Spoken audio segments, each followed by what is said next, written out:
नमस्कार किसान भाइयों, आप सभी का हमारे चैनल इंडियन किसान चैनल में स्वागत है। किसान भाई, जैसे कि अप्रैल का महीना स्टार्ट होने वाला है और काफ़ी सारे हमारे किसान भाई गेहूं की कटाई स्टार्ट हो चुकी है। काफ़ी हमारे किसान भाई गेहूं की कटाई कंप्लीट हो चुकी है। तो गेहूं की कटाई के बाद और अप्रैल महीने में ऐसी कौन सी सब्जियों का आप चयन कर सकते हैं जिससे आने वाले समय में जिनका मार्केट प्राइस ऊपर जाने के साथ साथ जिससे आप बहुत ही अच्छी उत्पादन ले सकते हैं। तो इसके लिए आप इस वीडियो को पूरा लास्ट तक देखते रहिएगा। आज की इस वीडियो में हम बात करेंगे करीब 5 से 7 ऐसी सब्जियों के बारे में जिनका मार्केट प्राइस भी आपको ऊपर जाता हुआ दिखाई देगा और उसके साथ में आप इसकी उत्पादन बहुत ही शानदार तरीके से ले सकते हैं। और सबसे महत्वपूर्ण की बात करें कि अप्रैल महीने में हालांकि टेम्परेचर काफ़ी ज़्यादा हाई हो चुका होता है और लुएं चल रही होती है। उस समय पर काफ़ी हमारे 99% हमारे किसान भी गलती करते हैं कि बेसल डोज लेते समय, क्योंकि बेसल डोज सही नहीं लेते जिस वजह से उनका सही उत्पादन निकल करके नहीं आता है। तो कौन सी बेसल डोज लेना है अप्रैल महीने में सब्जी की खेती करते समय, तो उसके लिए आप इस वीडियो को पूरा लास्ट तक देखते रहिए। बहुत ही संपूर्ण जानकारी आपको मिलने वाली है। अगर आपने अभी तक हमारे चैनल को सब्सक्राइब नहीं किया तो फटाफट से हमारे चैनल को सब्सक्राइब करिएगा, जिससे आने वाले समय में आपको अन्य काफ़ी ज्ञानवर्धक वीडियो के नोटिफिकेशन आपको मिलते हैं और आप काफ़ी ज्ञानवर्धक वीडियो देखते रहें। तो आइएगा हम शुरू करते हैं आज की हमारी वीडियो की। अप्रैल महीने में गेहूं कटाई करने के बाद में ऐसी कौन सी 5 से 7 सब्जियां लगा सकते हैं जिससे आप मार्केट से अच्छा प्राइस ले सकते हैं और उसके साथ में कौन सी आपको बेसल डोज लेना है। तो आइएगा हम शुरू करते हैं। सबसे पहले हम बात करें किसान भाई की काफ़ी सारे हमारे किसान भाई के खेत हालांकि खाली हो चुके हैं। काफ़ी हमारे किसान भाई के सरसों कटाई कंप्लीट हो चुकी है, कुछ हमारे किसान भाई गेहूँ कटाई भी कंप्लीट हो चुकी है और उसके बाद में खेत खाली है। आप वो सोचिए कि खेत खाली में क्या करना चाहिए। काफ़ी हमारे किसान भाई छोड़ देते हैं ऐसे ही 2 से 3 महीने, उसके बाद में धान की फसल लगाते हैं। लेकिन 2 से 3 महीने में जो मैं आपको फसलें बताने वाला, तो 90 डेज में 1 एकड़ से आप कम से कम 2 लाख रुपए आराम से कमा सकते हो। वो कैसे करके कमा सकते हो, तो आपको ध्यान रखना कि आपने गेहूं की कटाई करा ली, आपने सरसों की कटाई करा ली और आपका खेत खाली, तो पहले आपको खेत की जुताई। काफ़ी हमारे किसान की गलती यहीं पे करते हैं कि खेत की तैयारी सही नहीं कर पाते, जिस वजह से उन्हें सब्जी का उत्पादन अधिक नहीं मिल पाता है। उस वजह से उनका जो फ्रूट का साइज़ होता है, जो सब्जी का साइज़ होता है वो छोटा रह जाता है। तो आपको क्या करना है, सबसे पहले आपको कल्टीवेटर से एक बार जुताई कराना है, उसके बाद में आपको रूटावेटर से जुताई करके कंप्लीट कर देना है। अब बात करते हैं भाई कि कौन कौन सी खादों का प्रयोग करना है। तो दोस्तों मैं आपको बताना चाहूँगा, आप इस वीडियो को पूरे लास्ट तक देखते हैं। सबसे महत्वपूर्ण खाद है वो है हमारे किसानों को मैं आपको बताना चाहूँगा कि आपको सड़े हुए गोबर की खाद प्रति एकड़ कम से कम 4 ट्रॉली सड़े हुए गोबर की खाद का प्रयोग करना है। अगर आप सड़े हुए गोबर की खाद का प्रयोग नहीं करें तो आप कोई सी भी रासायनिक खाद डालेंगे आपको अच्छा रिजल्ट बिल्कुल भी नहीं मिलेगा। 50-50 रिजल्ट आपको मिलेगा।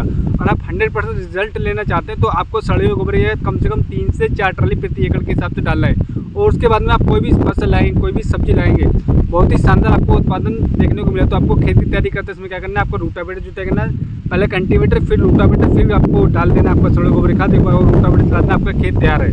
अब हम बात करते हैं कि आपको कौन सी सब्जियां लगाना है। तो सबसे पहले जो सब्जी है, काफ़ी हमारे किसान भाई इस सब्जी को फरवरी मार्च में लगा चुके हैं, लेकिन अगर आपका खेत खाली नहीं हुआ था और आप सब्जी लगाने के बारे में सोचे तो ये बहुत ही परफेक्ट समय पीरियड है। वो सब्जी है भिंडी। भिंडी जिसे हम ओकरा भी बोलते हैं, किसान की नंबर 1 फसल मानी जाती है और इसका लगाने की बहुत ही शानदार तरीके से आप इसे उत्पादन ले सकते हो। मार्केट प्राइस भी बहुत ही शानदार ले सकते हैं। लेकिन आपको क्या ध्यान रखना है भिंडी की खेती करते समय, जैसे कि मैंने आपको पहले बताया, आपको बेसल डोज क्या लेना है, तो उसके लिए आप इस वीडियो को पूरा लास्ट देखते रहिएगा। और आपको खेत की तैयारी जैसे मैंने आपको बताई उसी तरीके से करना है, सड़े हुए गोबर की खाद का प्रयोग करना है। अब यहाँ पे एक कन्फ्यूजन आता है, काफ़ी हमारे किसान बोलते हैं कि हम बेड विधि से भिंडी की खेती करें या हम जैसे ये ओपन फील्ड आप देख रहे हैं ओपन फील्ड में भी कर सकते हैं। काफ़ी सारे हमारे किसान भी इस चीज़ से कन्फ्यूजन में हैं। तो मैं आपको बता दूं कि आप दोनों विधि से भिंडी की खेती करके और एक समान उत्पादन ले सकते हो। बेड विधि से करेंगे तब भी आपको उतना ही उत्पादन देखने को मिलेगा और वही आप ओपन फील्ड में लगाते हैं और भिंडी की खेती करते हैं तब भी आपको उतना ही उत्पादन देखने को मिलेगा। काफ़ी हमारे किसान को कन्फ्यूज है कि उसमें ज़्यादा उत्पादन निकलेगा, लेकिन ऐसा बिल्कुल नहीं। मेरा खुद का एक्सपीरियंस है जो मैं आपको बता रहा हूँ। दोनों तरीके से मैंने ला के देखा, कोई भी फ़र्क देखने को नहीं मिला है। आप ला के देंगे तो आपको भी कोई फ़र्क देखने को नहीं मिलेगा। तो आप दोनों विधि से लगा सकते हैं, लेकिन आपको ध्यान रखना आपको उस खेत का चयन करना है जहाँ पर पानी निकलने की व्यवस्था हो, यानी कि वाटर होल्डिंग कैपेसिटी कम होना चाहिए। क्योंकि काफ़ी हमारे किसान भी भिंडी की फसल सड़ गई, जिस वजह से उन्होंने जो खेत होते हैं तराई क्षेत्र में लगाए थे, जिस वजह से उनके पानी ज़्यादा भर गया, उसके बाद उनकी भिंडी की फसल सड़ गई, उनकी काफ़ी ज़्यादा घाटे का सामना करना पड़ा। तो आपको ऐसा बिल्कुल भी नहीं करना। आपको ध्यान रखना है कि आप उस खेत का चयन करें जहाँ पर पानी निकलने की व्यवस्था हो और आप भिंडी की खेती करके बहुत ही शानदार पैसा ले सकते हैं। तो आप भिंडी की खेती करके बहुत ही शानदार उत्पादन ले सकते हो। दूसरी सब्जी के बारे में बात करूँ दोस्तों, तो आप दूसरी सब्जी इस समय पर लगाना चाहते हैं और काफ़ी सारे हमारे किसान में लगा रहे हैं, वो है लौकी। काफ़ी सारे हमारे किसान में लौकी नवंबर दिसंबर में लगाई थी, पालक विधि से लगाई थी, बेड विधि से लगाई थी, उनकी लौकी स्टार्ट हो चुकी है और आने वाले समय अप्रैल और मई में उनका खात्मा हो जाएगा, उन सब्जियों का खत्म हो जाएगी। और वहीं अगर आप लगा देंगे इस समय पर लौकी अप्रैल में और अप्रैल मई के लास्ट में आपकी लौकी स्टार्ट हो जाएगी, तो आप लौकी से ही बहुत ही शानदार उत्पादन ले सकते हैं, क्योंकि लौकी 40 से 45 से 50 दिन में आपकी हार्वेस्टिंग स्टार्ट हो जाएगी।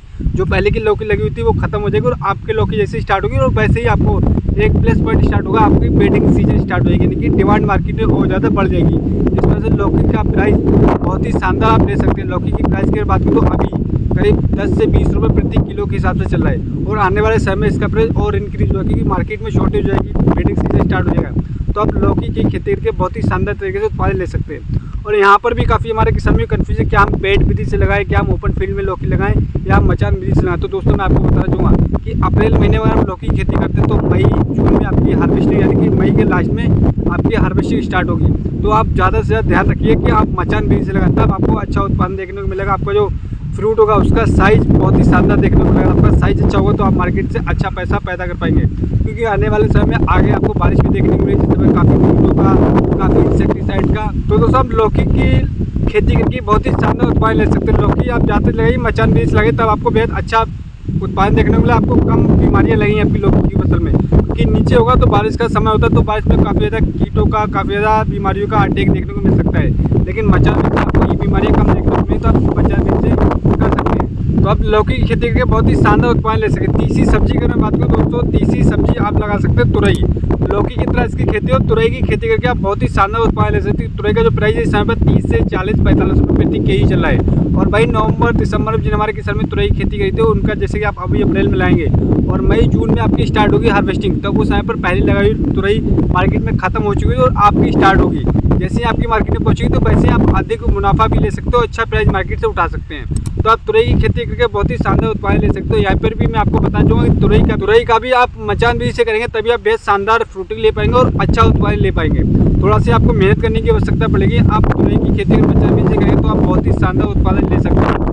तो तुरई की खेती करते समय आपको सावधानी ये रखना है, जैसे कि अब लौकी का मैंने आपको बताया कि खेत की चयन करते समय आपको देखना है कि उस खेत में पानी भराव नहीं होना चाहिए जिस खेत में आप तुरई की खेती करने जा रहे हैं। और बेसल डोज आपको बहुत ही ध्यानपूर्वक रखना है, कौन सी बेसल डोज रखना है, कितनी मात्रा में रखना है। तो उसके लिए आप इस वीडियो को पूरा लास्ट तक देखते हैं, मैं आपको बेसल डोज बताऊंगा। इस बेसल डोज का प्रयोग करके बहुत ही शानदार आपको तुरई के लिए बेसल डोज बहुत ही ध्यानपूर्वक रखना है। अब बताने वाला दोस्तों एक ऐसी सब्जी के बारे में बताने वाला हूँ कि अगर आप उसका चयन करते हैं मात्र 15 दिन में 20 दिन में आपको एक बार तुड़ाई करना, उससे जो पैदावार है बहुत ही शानदार पैदावार मिलेगा और उसके साथ में उसका जो उत्पादन है वो बहुत ही शानदार मिलेगा। और मार्केट से प्राइस भी आप इन सब्जियों के मुकाबले से बहुत ही अधिक उठा सकते हैं। यानी क्विंटल की अगर बात करें तो आप क्विंटल से 2500, 3000, 3500, 4000 तक उठा सकते हैं और उसका उत्पादन बहुत ही शानदार देखने को मिलता है। काफ़ी हमारे किसान में इसकी खेती करते हैं, लेकिन काफ़ी हमारे किसान में नहीं करते। तो वो खेती पेठे की खेती 90% हमारे किसान में नहीं करते पेठी की खेती, मात्र 10 से 15% हमारे किसान में पेठी की खेती करते हैं। जिससे तो पेठी की खेती करके मात्र 90% हमारे किसान भाई नहीं करते पेठी की खेती, मात्र 10% करते हैं, जिस वजह से उनका मुनाफा बहुत ही अधिक देखने को, मार्केट प्राइस भी काफ़ी ज़्यादा ऊपर देखने को मिलता है। और मात्र लगाने के बाद 40 से 45-50 दिन में इसकी हार्वेस्टिंग स्टार्ट हो जाती है। काफ़ी सारे हमारे किसानों का सवाल होता है कि भैया हम रोज़ रोज़ तुड़ाई नहीं कर सकते सब्जी को, तो आप रोज़ रोज़ तुड़ाई नहीं करना चाहते हैं तो आप पेठी की खेती कर दीजिएगा। मात्र 15 से 20 दिन में एक बार आपको तुड़ाई करनी पड़ेगी और इकट्ठा आप ले आकर मार्केट में बेच सकते हो। प्राइस भी आप बहुत अच्छा ले सकते हैं। और उत्पादन की तो आप बात ही छोड़ दो, इसका उत्पादन बहुत ही शानदार निकलता है। अगर मैं एकड़ की बात करूँ तो आप एकड़ में कम से कम 7 से 8-10 बार भी इसकी हार्वेस्टिंग करके कम से कम 1 एकड़ से 5 से लेकर 8 लाख रुपए भी बहुत ही आसानी के साथ कमा सकते हो मात्र 3 महीने में। तो आप पेठी की खेती करके बहुत ही शानदार उत्पादन ले सकते हैं। उसके लिए क्या आपको सावधानी रखना है, तो दोस्तों मैं आपको बता दूँगा कि आपको बेसल डोज ध्यानपूर्वक लेना है और खेत की तैयारी करते समय आपको उस खेत का चेंज करना है जहाँ पर पानी रुकने की व्यवस्था नहीं, पानी निकलने की व्यवस्था होना चाहिए। क्योंकि आने वाले समय बरसात भी होगी, अगर पानी खड़ा रहेगा तो आपकी फसल सूखने की समस्या बन सकती है। तो आपको ध्यान रखना उन खेतों का चयन करें जहाँ पर पानी निकलने की व्यवस्था हो। और बेसल डोज आपको ध्यान रखना है, कौन सी बेसल डोज रखना है, तो उसके लिए आप इस वीडियो को पूरा लास्ट तक देखते रहें। और सड़े गोबर की खाद का प्रयोग 100% आपको करना ही है। अगर आप नहीं करेंगे तो आपका उत्पादन भी कम होगा, साइज भी छोटा रह जाएगा। तो आप पेठी की खेती करके अप्रैल महीने में बहुत ही शानदार उत्पादन ले सकते हैं। और दोस्तों मैं आपको 2 ऐसी सब्जियों के बारे में बताने वाला हूं, मात्र फ्री में, आपको कोई भी लागत लगाने की ज़रूरत नहीं है। आप उससे लाखों रुपए यानी कि दूसरी अन्य सब्जी के मुकाबले इससे बहुत ही अधिक मुनाफा ले पाएंगे। तो वो कौन सी सब्जियां, तो दोस्तों आप इसके लिए आप इस वीडियो को पूरा लास्ट तक देखते रहिएगा। तो दोस्तों मैं आपको बता दूं, अगली जो सब्जी मैं आपको बताने वाला हूँ ये फ्री की सब्जी है, यानी कि फ्री में आप इसको लाकर बहुत ही शानदार उत्पादन ले सकते हैं। जैसे कि आप लौकी की खेती कर रहे हैं, तुरई की खेती कर रहे हैं और 10 बाई 10 में आप कर रहे हैं मचान में, तो जो आपका एक खाली स्पेस है तो उस जगह पर आप धनिया की खेती करके बहुत ही शानदार उत्पादन ले पाएंगे। तो तो कैसे करके मैं आपको बताऊँ कि 10 बाई 10 की जो आपकी जगह स्पेस खाली है तो वहाँ पर लगाएंगे तो आपकी जब तक हार्वेस्टिंग स्टार्ट होगी लौकी की, तुरई की, तो आप जब तक धनिया की फसल से 3 से 4 बार हार्वेस्टिंग करके और मार्केट में बेचकर 1 एकड़ से कम 2 से लेकर 2.5 लाख रुपये ले सकते हैं। मैं आपको प्राइस की बात करूँ तो अभी जो धनिया का प्राइस चला वो 50 से 60 रुपये प्रति केजी चला, लेकिन आने वाले समय में इसकी शॉर्टेज बढ़ेगी और इसका प्राइस बढ़ जाएगा, क्योंकि बरसात महीना स्टार्ट हो जाता है। बरसात में काफ़ी हमारे किसान भाई इसकी खेती नहीं करते, तो वहीं पर आप करेंगे अभी 25 से 30 में आपकी हार्वेस्टिंग स्टार्ट हो जाएगी और आप धनिया से 1 एकड़ से कम 2 से 2.5 लाख रुपये प्रति एकड़ आराम से कमा सकते हो। उसके बाद में जब आपकी हार्वेस्टिंग स्टार्ट होगी लौकी की, तुरई की, या जो मैंने आपको बताया पेठा, उसके बाद आप उसका मचान भी बनाएंगे। मचान बनाने के बाद एक प्लस पॉइंट आपको और मिलेगा कि ऊपर से आप जो जाल लगाते हैं, जो आप ग्रीन टेंट लगाते हैं, उस टेंट लगाने की आवश्यकता नहीं पड़ेगी। तो उसके बाद में आप 2 बार कटाई कर सकते हैं, यानी कि 2 बार हार्वेस्टिंग करके भी बहुत ही शानदार उत्पादन ले सकते हैं। दूसरा, आपको कोई लागत लगाने की आवश्यकता नहीं पड़ता, आपको एक बार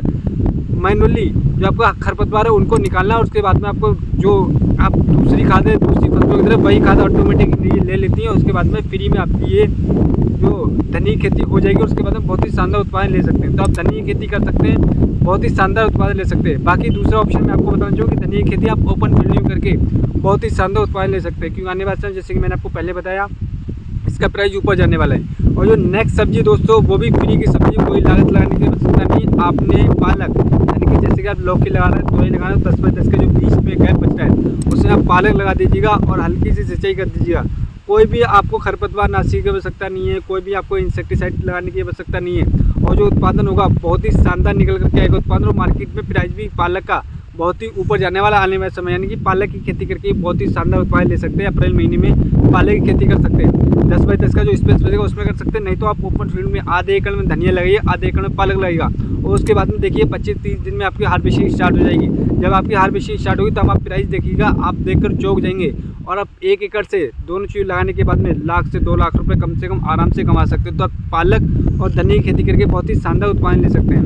तो दोस्तों जो मैंने आपको सब्जियाँ बताई, इन सब्जियों का आप चयन करते हैं तो बहुत ही शानदार निकालतोड़ उत्पादन ले सकते हैं। लेकिन आपको ध्यान रखना है कि आपको बेसल डोज क्या लेना है। तो बेसल डोज के लिए हम बात करते हैं तो उसके लिए आप कॉपी और पेन लेकर बैठ जाइएगा, लिख लीजिए जो मैं आपको बताने वाला हूँ। और आप इस तरीके से इस बेसल डोज का प्रयोग करें तो मैं गारंटी के साथ कह सकता हूँ आप शानदार उत्पादन ले सकते हैं। और आपका जो फ्रूट का साइज होगा उसको भी आप बढ़ा सकते हैं। उसके साथ में आपको मार्केट अगर आपका चमकीला, यानी कि जो आपकी सब्जी है, लौकी, तुरई, भिंडी, जो भी आप फसल लगा रहे हैं और आपकी देखने में अच्छी होगी, चमकीली, तो आप मार्केट से प्राइस भी चलेगा। तो आप क्या लेना है तो दोस्तों मैं आपको बता रहा हूँ। सबसे पहले आपको सड़े हुए गोबर की खाद, हालांकि मैंने आपको पहले बताया जब तक आप सड़े हुए गोबर की खाद का प्रयोग नहीं करें उसके बाद आप कितना भी रासायनिक खादों का प्रयोग करें आपको रिजल्ट 0 देखने को मिला, मात्र 20 से 25% रिजल्ट मिलेगा। तो आप सबसे पहले सड़े हुए गोबर की खाद 1 एकड़ में कम से कम 3 से 4 ट्रॉली ले लीजिएगा। उसके बाद में 1 एकड़ में आपको DAP लेना है कम से कम 1 बैग, नहीं तो आप 1.5 बैग लीजिए। उसके साथ सिंगल सुपर फास्फेट 1 बैग आपको लेना है, 1.5 बैग DAP लेना है, 1 बैग आपको सिंगल सुपर फास्फेट लेना है। और उसके साथ में आपको 40 किलोग्राम यूरिया लेना है। और उसके साथ में एक आपको लेना माइक्रो न्यूट्रॉन्स, या तो आप बायोबीटा ले सकते हैं, आप सागर का दानेदार ले सकते हैं। और उसके साथ में फंगिसाइड, यानी कि जो रीजेंट आता है दानेदार, 10 किलोग्राम दानेदार रीजेंट ले लीजिएगा और बुरकाप कर दीजिए। उसके बाद रूटावेटर लगाने के बाद में आपका खेत तैयार है। और उसके बाद में आप कोई भी सब्जी लगा सकते हैं, जो आपकी वेजिटेटिव ग्रोथ होगी बहुत ही शानदार देखने को मिलेगी। उसके बाद में जब आपकी फ्लोवरिंग आएगी, बहुत ही शानदार फ्लोवरिंग हो, उसके बाद में पौधे का जो जब आपकी फ्रूटिंग आएगी, यानी कि जो फल होगा, लौकी लगेगी, तुरई लगेगी, तो उसका साइज देखने में बहुत ही चमकीला और बहुत ही शानदार देखने को मिलेगा। इस वजह से आपको मार्केट प्राइस भी अच्छा देखने को मिलेगा। तो आप इस तरीके से जो मैंने आपको बेसल डोज बताई, अगर आप इस बेसल डोज का प्रयोग करें तो मैं गारंटी के साथ मैं कर सकता हूँ। और जो मैंने आपको सब्जी बताई, इस सब्जी को चेंज करके आप मार्केट से बहुत ही शानदार प्राइस ले सकते हैं। क्योंकि ये जो मैं आपको सब्जियाँ बता रहा हूँ, ये मैं खुद का जाके पर्सनली मार्केट में विजिट करता हूँ और वहाँ पर जो ट्रेंड आने वाला है उस ट्रेंड को फॉलो करते हैं। अगर आप ट्रेंड को फॉलो नहीं करें तो आप हमेशा पीछे रहेंगे। अगर आप आगे आना चाहते हैं तो ट्रेंड को फॉलो करिएगा और थोड़ा सा दिमाग लगेगा कि मार्केट में क्या चल रहा है, आने वाले समय किन चीज़ों की प्राइस ऊपर जाएगा, उन्हीं सब्जियों का चेंज करेंगे, तभी आप अच्छा पैसा कमा सकते हैं, मार्केट से अच्छा पैसा उठा सकते हैं, अपने फसलों से अच्छा उत्पादन ले सकते हैं। तो उम्मीद करता हूँ दोस्तों वीडियो आपको हमारा पसंद आया। अगर हमारा वीडियो आपको पसंद आया हो तो हमारे चैनल को सब्सक्राइब करना भूलिएगा। और जानकारी देना चाहूँगा कि आपके जो प्याज की फसल 100, 110 या 90 दिन की हो चुकी, तो लास्ट समय पर लास्ट स्प्रे में कौन से स्प्रे का प्रयोग है, जिससे जो आपका जो प्याज है उसके कंद को सच को किस प्रकार से आप डबल कर सकते हैं, किस प्रकार से बढ़ा सकते हैं। तो हमारे चैनल पर ऑलरेडी सबको जानकारी वीडियो पोस्ट हो चुकी है, तो उसमें बहुत ही शानदार कॉम्बिनेशन के बारे में बताया गया। अगर आप उस कॉम्बिनेशन का प्रयोग करते हैं तो आप प्याज की फल से अपने साइज को मात्र 5 से 7 दिन बढ़ा सकते हैं। तो मिलते हैं नेक्स्ट वीडियो में नेक्स्ट जानकारी के साथ। जब तक के लिए धन्यवाद दोस्तों।